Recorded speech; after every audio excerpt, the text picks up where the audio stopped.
इम्तियाज भाई खैर था। चले सर, ठीक ठाक, खैरियत है जी।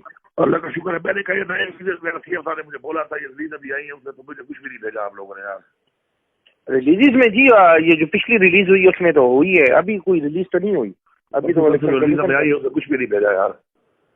सर जी आपके कहने पे हमने तो उसमें 16 करोड़ रुपए आपको भिजवाए, अभी जो पिछले हफ्ते रिलीज हुई है 16 करोड़ रुपए, अभी नई रिलीज नहीं हुई। 16 करोड़ रुपए मेरे कितने हैं ना, वो मेरे 16 करोड़ रुपए अभी मैं आपको वो मैं लड़के को कहता हूँ अभी लतीफ को आपको भिजवा देते हैं। 16 करोड़ आपके अकेले हुए और किसी के भी नहीं हुए, वो आपके पैसे हैं सारे। ठीक है। और दूसरा मैंने कहा एक और केस हमारा गया हुआ है फाइनेंस के पास, 25 करोड़ दे रहा है, 25 करोड़ सीएम साहब का है। अच्छा सर, फाइनेंस उसने बुलाया था तो मुझे जाके मिल लेना। उस पर यह था कि ये अनस्पैंड पैसे पड़े थे रिलीफ वाले, तो सीएम साहब ने कहा था उसको कि ये रिहान वाले डीसी के अकाउंट में है, इनको रिलीफ से क्लोज करो, अपने अकाउंट में लाओ फाइनेंस में, और 25 करोड़ रुपया सवाल भेज दो मेरे हल्के में एलजीजी में, और 25 करोड़ रिलीज भेज दो अमीन को रिहान में।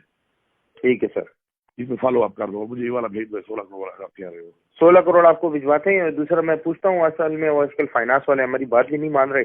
कल से हम लगे हुए हैं पीएनडी वालों के साथ भी, आज भी उनकी मीटिंग थी नए सीएम के साथ, तो मैं इंशाल्लाह आपके केस पूछता हूँ क्या पोजीशन है। ये 16 करोड़ मैं आपको भिजवाता हूँ, लड़के को देता हूँ। 16 करोड़ हफ्ता पहले वाले थे या ये तो 15-20 पहले भी हुए थे ना, वो तो रहना थे 10-15 दिन पहले जो हुए थे वो वाले, फिर उसके बाद नहीं हुए थे। 2-3 दिन पहले और भी हुई है ना, उससे मुझे नहीं वो नहीं हुए। वो इन्होंने लेटर किए डीसीज को कि हमें डिमांड भिजवाएं, वो रिलीज नहीं हुए, वो रुके हुए हैं। वो ये जब हुकूमत चेंज हुई है उन्होंने रोक दिए, वो उसमें 1 रुपए भी रिलीज नहीं हुआ। नया कोई मेरे 10 करोड़ डाल देना मेरे। ठीक है सर, वो हमने डाले हुए हैं आपके, तो हर उसमें हम डालते हैं। सीएम साहब ने हमें कहा।